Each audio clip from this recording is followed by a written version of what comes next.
రాజమండ్రిలో వైఎస్ఆర్సీపీ మేమంతా సిద్ధం బస్సు యాత్రకు కుంభమేళాను తలపిస్తూ పోటెత్తారు జనం. జననేత వైఎస్ జగన్ రాకతో నేల ఈనిందా అన్నట్లు జనంతో రాజమండ్రి రోడ్లు కిటకిటలాడాయి. గుమ్మడికాయలు హారతితో దిష్టి తీసి సీఎం జగన్ కు మహిళలు ఆత్మీయ స్వాగతం పలికారు. పెత్తందారులతో పోరుకు మీ వెంటే అంటూ జనం నినాదాలు చేశారు. మేమంతా సిద్ధం అంటూ గర్జించారు. వారంపూడి జంక్షన్, తాడితోట జంక్షన్, దేవి చౌక్ సెంటర్, పేపర్ మిల్ సెంటర్లో పెద్ద ఎత్తున కదలి వచ్చిన జనానికి బస్సుపై నుంచి జననేత వైఎస్ జగన్ అభివాదం చేస్తూ ముందుకు సాగారు. మళ్లీ నువ్వే కావాలంటూ రాజమండ్రిలో దిక్కులు పిక్కటిల్లేలా నినదించారు ప్రజలు.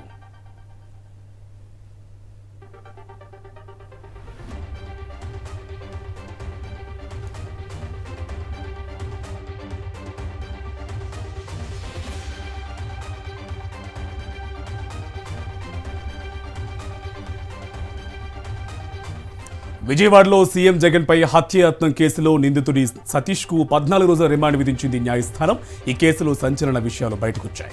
సీఎంను హత్య చేయాలనే ఉద్దేశంతోనే నింద C3F వేముల సతీష్ దాడి చేసినట్లుగా రిమాండ్ రిపోర్టులో పేర్కొన్నారు పోలీసులు. సీఎంను చంపాలనే ఉద్దేశంతోనే దాడి చేశారని, అదృష్టవశాత్తు జగన్ కు పెద్ద గాయం కాలేదని రిమాండ్ రిపోర్టులో వెల్లడించారు. ప్రత్యక్ష సాక్షులు ఇచ్చిన సమాచారంతో నిందితులను గుర్తించిన పోలీసులు ఇప్పటివరకు 12 మంది సాక్షుల వాంగ్మూలాన్ని రికార్డు చేశారు.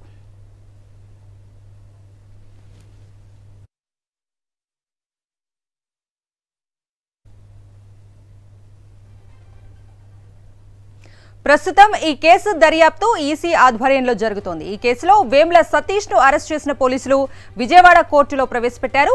సతీష్ రిమాండ్ రిపోర్టులో సంచలన విషయాలను పేర్కొన్నారు. ముఖ్యమంత్రిపై దాడి చేయాలని నిందితులు ముందస్తుగా పథకం వేసుకున్నారని, ఈ కేసులో A2గా ఉన్న వ్యక్తి ముఖ్యమంత్రిని హత్య చేసేందుకు సతీష్ ను ప్రేరేపించినట్లుగా పోలీసులు తమ రిమాండ్ రిపోర్టులో పేర్కొన్నారు. ఇక ఈ కేసులో A2గా ఉన్న వ్యక్తి ప్రోద్బలంతోనే ముఖ్యమంత్రిని హత్య చేయడానికి సతీష్ సిద్ధమయ్యాడని పోలీసులు వెల్లడించారు.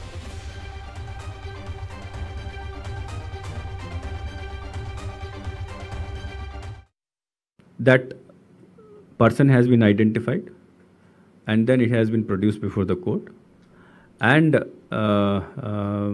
after producing before the court tarvata వాళ్ళ statement magistral mundu statements అయిన తర్వాత daily report what they are doing, they are sending to me and I am sending to the police observer. So ఈ అంతా పోలీస్ అబ్జర్వర్ ఆధ్వర్యంలో ఈరోజు ఈ enquiries నడుస్తున్నాయి. And within 2-3 days I think police observer if he is again coming to our state after 23rd or 24th వస్తున్నారు. So he is again personally going to the details and take further action on the thing. But one thing which has been communicated by commission that in this case as soon as possible the person should be caught and he should be trial lo petali.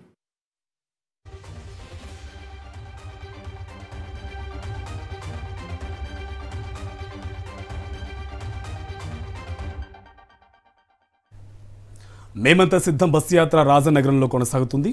Live లో చూద్దాం.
ఫలాని మంచి చేశాము అని చెప్పుకునేదానికి ఒక్కటంటే ఒక్కటి లేని వాళ్ళంతా కూడా ఈ రోజు ఏకమవుతా ఉన్నారు. మీ ఇంట్లో మంచి జరిగి ఉంటే మీ బిడ్డకు తోడుగా మీరే నిలబండి, మీ బిడ్డకు సైనికులుగా మీరే కదలండి.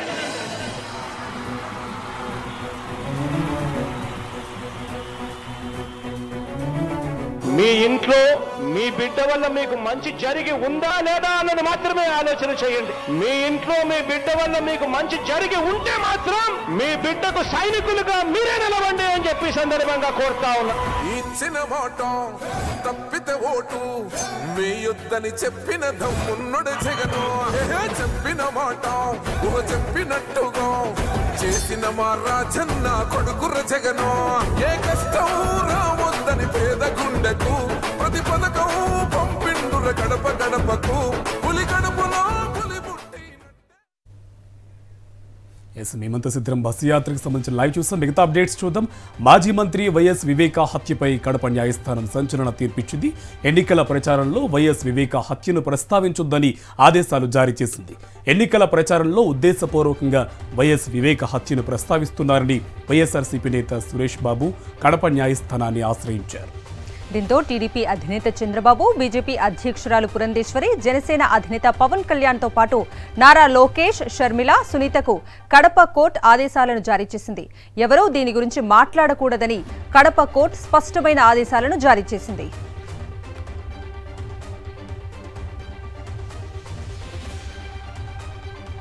సుప్రీంకోర్టులో ఓటుకు నోటు కేసు విచారణ ఇవాళ జరిగింది. కేసు విచారణను జూలై 24కు సర్వోన్నత న్యాయస్థానం వాయిదా వేసింది. మళ్లీ వాయిదాలు ఇవ్వబోమని, ఇదే చివరి అవకాశమని స్పష్టం చేసింది. చంద్రబాబుకు, తెలంగాణ ప్రభుత్వానికి ఇదే విషయాన్ని స్పష్టం చేసింది. కేసు ప్రారంభం కాగానే విచారణ వాయిదా వేయాలని చంద్రబాబు, తెలంగాణ ప్రభుత్వ న్యాయవాదులు కోరారు. ఈ కేసులో ఫైల్ చేసేందుకు తగిన సమయం కావాలని తెలంగాణ తరపున న్యాయవాది కోరారు. ఈ కేసులో చంద్రబాబును నిందితుడిగా చేర్చాలని, దర్యాప్తు సీబీఐకి అప్పగించాలని పిటిషన్ దాఖలైంది. ఛార్జిషీట్లో చంద్రబాబు పేరును ఏసీబీ 22 సార్లు ప్రస్తావించింది. అయినా చంద్రబాబు పేరు నిందితుడిగా తెలంగాణ ఏసీబీ చేర్చకపోవడాన్ని పిటిషన్లో ప్రస్తావించారు. వైఎస్ఆర్సీపీ ఎమ్మెల్యే ఆళ్ల రామకృష్ణారెడ్డి ఈ పిటిషన్లో దాఖలు చేశారు.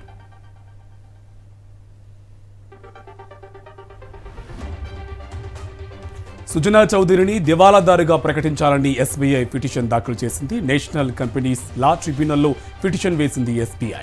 ఈ పిటిషన్ను ఎన్సీఎల్టీ ధర్మాసనం అనుమతించింది. సుజనాకు చెందిన స్ప్లెండిడ్ మెటల్ కంపెనీ 2021లో దివాలాకు వెళ్లిందని ఎస్బీఐ పిటిషన్లో పేర్కొంది. స్ప్లెండిడ్ పలు కంపెనీలకు వ్యక్తిగతంగా గ్యారెంటీలు ఇచ్చారని, సుజనా చౌదరిని వ్యక్తిగత దివాలాదారుగా రావాల్సిన మొత్తాన్ని రాబట్టాలని ఎస్బీఐ పిటిషన్లో తెలిపింది. దీంతో సుజనాకు అప్పులిచ్చిన వారందరికీ నోటీసులను జారీ చేసే అవకాశం ఉంది.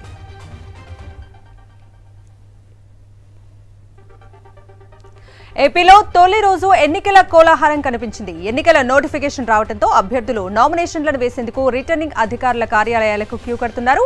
ఈ నేపథ్యంలో తొలి రోజే పెద్ద సంఖ్యలో ప్రధాన పార్టీ అభ్యర్థులు నామినేషన్లు దాఖలయ్యాయి. భారీ ర్యాలీలతో కొందరు, కుటుంబ సమేతంగా మరికొందరు ఆయా స్థానిక ఆర్ఓ ఆఫీసులో నామినేషన్ పత్రాలను అధికారులకు అందజేశారు.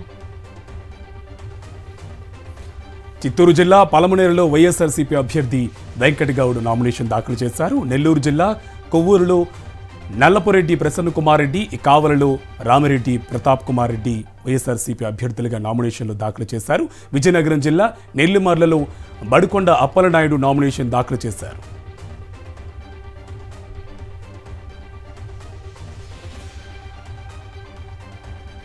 విశాఖ పరిపాలన రాజధానికి సీఎం జగన్ కట్టుబడి ఉన్నారని మంత్రి బొత్స సత్యనారాయణ అన్నారు. గెలిచిన తర్వాత విశాఖలోనే జగన్ ప్రమాణ స్వీకారం చేస్తారన్నారు. సీఎం జగన్ నిర్ణయాలు ఉత్తరాంధ్ర అభివృద్ధికి తోడ్పడతాయన్నారు. చంద్రబాబు ఏనాడు ఉత్తరాంధ్రను పట్టించుకోలేదని, బాబుకు ఊసరవెల్లికి తేడా లేదని బొత్స విమర్శించారు. దోపిడీ కోసమే అమరావతిని తెరపైకి తెస్తున్నారన్నారు. విశాఖ అభివృద్ధి కోసం వైఎస్ఆర్సీపీ ప్రభుత్వం కట్టుబడి ఉందన్నారు. హైవే కనెక్టివిటీ కానీ అన్నీ విశాఖపట్నానికి అనుకూలమైన పరిస్థితులు. ఇటువంటి పరిస్థితులు దేశంలో ఏదో కొద్ది 1-2 పట్టణాలకు ఉన్నాయి తప్ప అన్ని పట్టణాలకి లేవు. కానీ దాన్ని ఎక్స్పోజ్ చేసి దాన్ని ఉపయోగించుకోవాల్సిన పరిస్థితులు ఇంతవరకు రాలే. ఈరోజు జగన్మోహన్ రెడ్డి గారు, మా ప్రభుత్వం దాని మీద ప్రత్యేకమైన దృష్టి పెట్టి శిరోముండనం కేసుపై చంద్రబాబు తప్పుడు ప్రచారం చేస్తున్నారని మండిపడ్డారు మాజీ మంత్రి పేర్ని నాని. శిరోముండనం ఘటన 1996లో జరిగిందని గుర్తు చేశారు. 1995, 2020 వరకు తోట త్రిమూర్తులు టీడీపీలోనే ఉన్నారని, అప్పుడు అతనికి టికెట్ ఎందుకు ఇచ్చారని ప్రశ్నించారు. 14 ఏళ్లు సీఎంగా ఉన్న చంద్రబాబు బందరుకు ఏం చేశారని నిలదీశారు పేర్ని నాని. బందరుకు పూర్వ వైభవం తీసుకొచ్చింది సీఎం జగనే అని స్పష్టం చేశారు. తోట త్రిమూర్తులు గారు 95 నుంచి దాదాపుగా 95 నుంచి 2020 సంవత్సరం వరకు చంద్రబాబు నాయుడు గారి కుర్చీలో పక్కన కూర్చోబెట్టుకుని రాజకీయాలు నడిపి ఇవాళ జగన్మోహన్ రెడ్డి గారి మీదకి బురద పూసేటువంటి కార్యక్రమం ఏమంటారు? తప్పుడు మాటలు కాదా ఇవన్నీ? చంద్రబాబు నాయుడు గారు అంటే ఇంత చండాలంగా, ఇంత అసహ్యంగా మాట్లాడేటువంటి రాజకీయ నాయకుడు భారతదేశంలో ఎవడన్నా ఉంటాడా? చంద్రబాబు పవన్ పై మంత్రి జోగి రమేష్ తీవ్ర స్థాయిలో విరుచుపడ్డారు. చంద్రబాబు పవన్ రాజకీయ అజ్ఞానులని విమర్శించారు. బాబు ఓ విష సర్పం లాంటి వాడని మండిపడ్డారు. ప్రతి మీటింగులో చంద్రబాబు వీరంగా సృష్టిస్తున్నాడని అన్నారు. సీఎం జగన్ కు వస్తున్న ఆదరణ చూసి తట్టుకోలేక ఎల్లో మీడియా దుర్మార్గులు అసత్య ప్రసారాలు చేస్తున్నారని అన్నారు. ఆ బలమైన రాయి కొంచెం కింద జరిగింటే ముఖ్యమంత్రి గారి జగనన్న కంటికి తగిలేది, కన్ను పోయి ప్రమాదం. అదేవిధంగా నవరగంత మీద తగులుంటే ప్రాణమే పోయే పరిస్థితి. అంటే ఆత్మహత్యకి పురుకొల్పిన ఇటువంటి చంద్రబాబు నాయుడు అండ్ కో ఈ రోజున మాట్లాడిన భాషను కానీ మాట్లాడే ఆ అవహేళన చేసే విధానాన్ని పూర్తిగా ప్రజలు అర్థం చేసుకుంటా ఉన్నారు. ఈ రోజున ప్రవాస భారతీయులు స్వచ్ఛందంగా ముందుకొచ్చి వైఎస్ఆర్సీపీ పార్టీ ప్రచారానికి అందజేసిన ప్రచార రథాలను ఆ పార్టీ ప్రధాన కార్యదర్శి సజ్జల రామకృష్ణారెడ్డి జెండా ఊపి ప్రారంభించారు. సీఎం జగన్ చేసిన మంచిని ప్రజల్లోకి తీసుకెళ్లడానికి ఎన్ఆర్ఐలు ముందుకు రావడం సంతోషకరమన్నారు సజ్జల. ఏపీలో మళ్లీ సీఎం జగన్ పాలన రావాలని అంతా కోరుకుంటున్నారని, రాష్ట్రంలో అభివృద్ధి సంక్షేమం కొనసాగాలని ఆకాంక్షిస్తున్నారని తెలిపారు.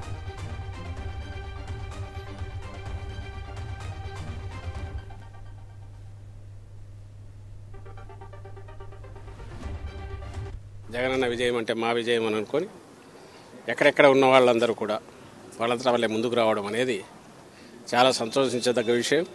అండ్ ఎలా పార్టీ ఓ ప్రభంజనంలాగా వైఎస్ఆర్ కాంగ్రెస్ పార్టీ ఎలా విజయం సాధించబోతోంది, ప్రజల గుండెల్లో ఎట్లయితే స్థానం సంపాదించుకుందో అలాగే విదేశాల్లో ఉన్న అభిమానులు కూడా మా అన్న వల్ల రాష్ట్రం బాగుపడుతుంది, మా జగనన్న వల్ల అని ఎంత గర్వంగా ఫీల్ అవుతున్నారు అన్నదంతా ఈరోజు వాళ్ళ ఈ క్రియాశీలకంగా ప్రోయాక్టివ్గా వాళ్ళు తీసుకున్న దీంట్లో రిఫ్లెక్ట్ అవుతుంది. దళితులను సీఎం జగన్ కు దూరం చేయాలన్న చంద్రబాబు, రామోజీరావు ఆలోచనలు విషపు రాతలపై తీవ్రస్థాయిలో ఫైర్ అయ్యారు. సోషల్ జస్టిస్ సలహాదారు జూపూడి ప్రభాకర్ రావు చంద్రబాబు పాలనలోనే కారం చెడులు దళితుల ఊచకోత గురయ్యారని గుర్తు చేశారు. దళితులకు సీఎం వైఎస్ జగన్ మంచి చేస్తుంటే చంద్రబాబు అండ్ కో రామోజీరావు తట్టుకోలేక విషపు రాతలు రాశారంటూ విమర్శించారు జూపూడి ప్రభాకర్ రావు. ఈరోజు జగన్మోహన్ రెడ్డి వెనకాల జగన్మోహన్ రెడ్డి గారి పరిపాలన నా ఎస్సీలు, నా బీసీలు, నా ఎస్టీలు, నా అని తిరుగుతూ ఉంటే మైనారిటీస్ అని ఓర్చుకోలేక వీళ్ళందరూ జగన్కి ఒక సైన్యంగా మారి జగన్కి అండగా నిలిస్తే వాళ్ళని బెదరగొట్టడం కోసం, వాళ్ళ మనుషుల్లో విషాన్ని నింపడం కోసం కొత్తగా నువ్వు ప్రేమను పోస్తావు, ఇక్కడ కడిగి పోస్తున్నావంటే, ఒలక పోస్తున్నావంటే రామోజీ నీ వయసు కన్నా బుద్ధి ఉండాలి కదా. రాజోలులో జనసేనకు బిగ్ షాక్ తగిలింది. ఆ పార్టీ సీనియర్ నేత బొంతు రాజేశ్వరరావు వైఎస్ఆర్సీపీలో చేరారు. తణుకులో సీఎం జగన్ సమక్షంలో వైఎస్ఆర్సీపీ తీర్థం పుచ్చుకున్నారు. కండువా కప్పి పార్టీలోకి ఆహ్వానించారు సీఎం వైఎస్ జగన్.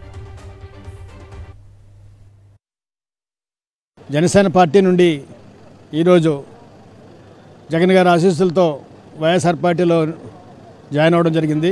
రాష్ట్ర ప్రజలందరూ కూడా పేదవారు ముఖ్యంగా రాబోయే రోజుల్లో ఇంకా మంచి పాలన కోసం ఎదురు చూస్తూ జగన్ గారి పాలన కోసం కోరుకుంటున్నారని, మరి నేను ఈరోజు జనసేన పార్టీని వదిలి వైఎస్ఆర్ పార్టీలో జాయిన్ అవ్వడం జరిగింది. అనంతపురం జిల్లా కళ్యాణదుర్గంలో టీడీపీ నేతలు వైఎస్ఆర్సీపీ శ్రేణులపై దాడికి పాల్పడ్డారు. స్థానిక ఎర్రలేల వీధిలో వైఎస్ఆర్సీపీ నేతలు ఎన్నికల ప్రచారం నిర్వహించారు.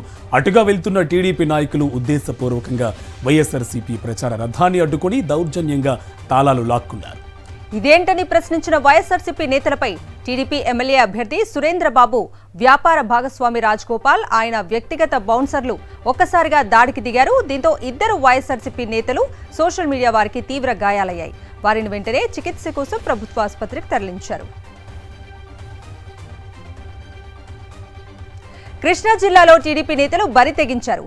ఆకునూరులో టీడీపీ నేత బోడ ప్రసాద్ ప్రచారంలో పాల్గొన్న టీడీపీ కార్యకర్తలు స్థానికులను ఇబ్బందులకు గురిచేశారు. ఇక వైఎస్ఆర్సీపీ నేత షేక్ రవూనక్ అలీని టీడీపీ కండువా కప్పుకోవాలని బలవంతం పెట్టారు. దీంతో ససేమిరా అనటంతో ఆయనపై దాడి చేశారు టీడీపీ నేత సుభాని చోటు. ఇంతటితో ఆగండి దుండగులు రౌనక్ అలీ ఇంటికి వెళ్లి మద్యం సీసాతో దాడికి పాల్పడ్డారు. అడ్డు వచ్చిన రౌనక్ అలీ భార్యను సైతం దుర్భాషలాడారు. టీడీపీ నేతల నుంచి ప్రాణహాని ఉందని పోలీసులకు ఫిర్యాదు చేశానన్నారు బాధితుడు రౌనక్ అలీ. తెలంగాణలో లోక్సభ ఎన్నికల నామినేషన్ల ప్రక్రియ షురూ అయింది. తొలి రోజు ప్రధాన పార్టీల అభ్యర్థులు నామినేషన్లు దాఖలు చేశారు. దీంతో ఆర్డీఓ కార్యాలయాల్లో సందడి నెలకొంది. ఇక తొలి రోజే బీజేపీ కీలక నేతలు రంగంలోకి దిగారు. ఇటు మహబూబ్ నగర్ ఎంపీ అభ్యర్థిగా డీకే అరుణ, మల్కాజ్గిరి ఎంపీ స్థానానికి ఈటెల రాజేందర్ నామినేషన్ దాఖలు చేశారు. ఇక నల్గొండ స్థానానికి తొలి రోజే 2 నామినేషన్లు దాఖలయ్యాయి. తెలంగాణలో పార్లమెంట్ ఎన్నికల కోసం బీఆర్ఎస్ అధినేత యాక్షన్లోకి దిగారు. ఈ నెల 22 నుంచి రోడ్ షోలు చేపట్టనున్నారు. వరంగల్, ఖమ్మం, మహబూబ్ నగర్ లో బహిరంగ సభలను నిర్వహించనున్నారు. ఒక్కో లోక్సభ పరిధిలోని 2-3 అసెంబ్లీ సెగ్మెంట్లలో రోడ్ షోలను నిర్వహించనున్నారు. సాయంత్రం రోడ్ షోలతో పాటు కార్నర్ మీటింగ్లు చేపట్టనున్నారు. తెలంగాణ భవన్లో జరిగిన బీఆర్ఎస్ విస్తృత స్థాయి సమావేశంలో కీలక నిర్ణయాలు తీసుకున్నారు.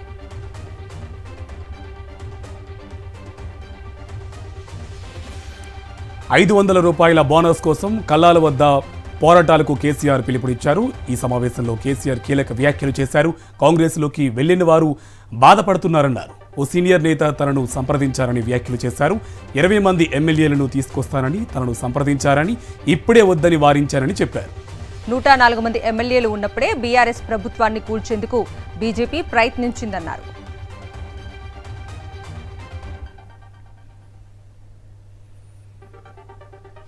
కేంద్ర మంత్రిగా దేశానికి సేవ చేసే అవకాశం దక్కటం సంతోషంగా ఉందన్నారు కిషన్ రెడ్డి. తెలంగాణకు కేంద్ర ప్రభుత్వం చేసిన అభివృద్ధిని ప్రజలకు నివేదిక పేరుతో పవర్ పాయింట్ ప్రెజెంటేషన్ ఇచ్చారు.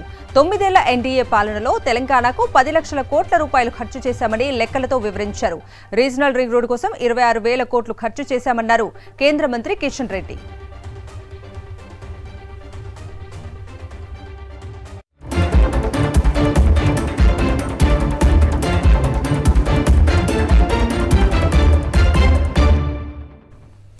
నేషనల్ అప్డేట్స్ చూద్దాం. ఢిల్లీ లిక్కర్ పాలసీ స్కామ్ కేసులో అరెస్ట్ అయిన అరవింద్ కేజ్రీవాల్ పై సంచలన ఆరోపణ చేసింది ఈడీ. కేజ్రీవాల్ కావాలని జైల్లో స్వీట్లు, మామిడి పండ్లు తింటున్నారని ఆరోపించింది. మిఠాయిలు, ఆలూ పూరి తినడంతో ఆయన షుగర్ లెవెల్స్ పెరుగుతున్నాయని కోర్టు తెలిపింది. ఇదంతా మెడికల్ బెయిల్ కోసం కేజ్రీవాల్ ఆడుతున్న డ్రామా అంటూ సంచలన ఆరోపణలు చేశారు ఈడీ తరపు న్యాయవాది. జైల్లో షుగర్ లెవెల్స్ పెరుగుతున్న నేపథ్యంలో రోజు వర్చువల్ గా ఫ్యామిలీ డాక్టర్ను కలిసే అవకాశం కల్పించాలంటూ కేజ్రీవాల్ దాఖలు చేసిన పిటిషన్పై రౌస్ అవెన్యూ కోర్టు విచారణ చేపట్టింది. అయితే ఈడీ ఆరోపణలను ఖండించారు ఆప్ నేతలు. డాక్టర్ సూచనల మేరకే కేజ్రీవాల్ కు ఇంటి భోజనం అందిస్తున్నామన్నారు. ఆయనకు ఇంటి భోజనం ఆపేందుకు ఈడీ కావాలని ఆరోపణలు చేస్తుందని ఎదురుదాడి చేసింది ఆప్. సార్వత్రిక సంగ్రామానికి రంగం సిద్ధమైంది. 17 రాష్ట్రాలు, 4 కేంద్ర పాలిత ప్రాంతాల్లోని 102 నియోజకవర్గాలకు రేపు పోలింగ్ నిర్వహించనుంది కేంద్ర ఎన్నికల సంఘం. కట్టుదిట్టమైన భద్రత మధ్య ఎన్నికల సిబ్బందిని పోలింగ్ కేంద్రాలకు తరలిస్తోంది. తమిళనాడులోని మొత్తం 39 లోక్సభ స్థానాలకు మొదటి విడతలోనే ఎన్నికలు జరగనున్నాయి. ఈశాన్య రాష్ట్రం అరుణాచల్ ప్రదేశ్లో లోక్సభతో పాటు అసెంబ్లీ ఎన్నికల పోలింగ్ జరగనుంది. 102 లోక్సభ స్థానాలకు మొత్తంగా 1625 మంది అభ్యర్థులు పోటీ పడుతున్నారు. నితిన్ గడ్కరీ, జితేంద్ర సింగ్, కిరణ్ రిజిజు సహా 8 మంది కేంద్ర మంత్రులు, మాజీ గవర్నర్ తమిళిసై సౌందరరాజన్తో పాటు 2 మాజీ ముఖ్యమంత్రులు ఫస్ట్ ఫేజ్లో తమ అదృష్టం పరీక్షించుకుంటున్నారు. ఎన్నికల నిర్వహణ పవిత్రంగా ఉండాలని సుప్రీంకోర్టు స్పష్టం చేసింది. అనుకున్న విధంగా జరగడం లేదని, ఎవరు ఆందోళన చెందకుండా చూసుకోవాలని సుప్రీంకోర్టు వ్యాఖ్యానించింది. ఎన్నికల కౌంటింగ్ సమయంలో ఈవీఎం ఓట్లతో వీవీప్యాట్ స్లిప్లను క్రాస్ వెరిఫై చేయాలంటూ దాఖలైన పిటిషన్లపై సుప్రీంలో విచారణ జరిగింది. అసోసియేషన్ ఫర్ డెమోక్రాటిక్ రిఫార్మ్స్ తరపున సీనియర్ న్యాయవాది ప్రశాంత్ భూషణ్ వాదనలు వినిపించారు. ఇటీవల కేరళలోని కాసర్గోడ్లో 4 ఈవీఎంలను వీవీప్యాట్లతో సరిపోలిస్తే బీజేపీకి అదనంగా ఓట్లు వచ్చిన విషయాన్ని కోర్టు దృష్టికి తీసుకెళ్లారు. ఈ వ్యవహారాన్ని పరిశీలించాలని ఎన్నికల సంఘాన్ని ఆదేశించింది సుప్రీం ధర్మాసనం. ఎన్నికల ప్రక్రియలో పారదర్శకత గురించి ఆరా తీసింది.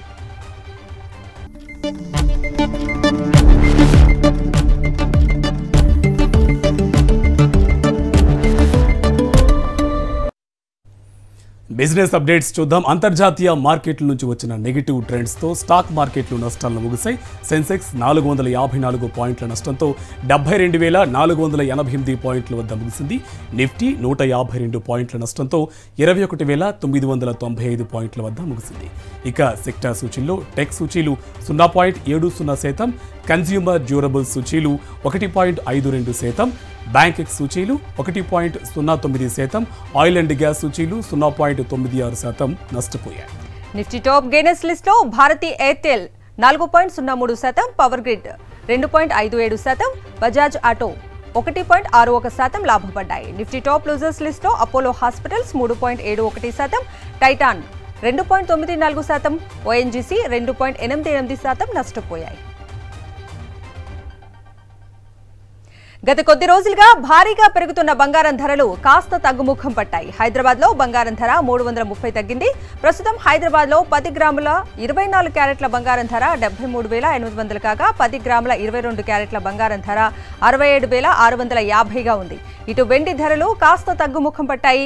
కిలో వెండి ధర 90,000గా ఉంది. ప్రస్తుతం బంగారం, వెండి ధరలు స్థిరీకరణ మోడ్లో ఉన్నాయని, త్వరలో ఇవి మరింతగా తగ్గే అవకాశం ఉందని అనలిస్టులు చెబుతున్నారు.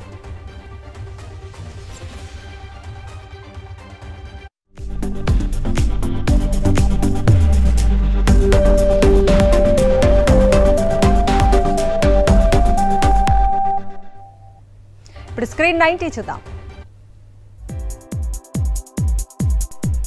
తేజ సజ్జా హీరోగా నటిస్తున్న సినిమాకు మిరాయి టైటిల్ ఫిక్స్ చేసి గ్లింప్స్ ను విడుదల చేశారు.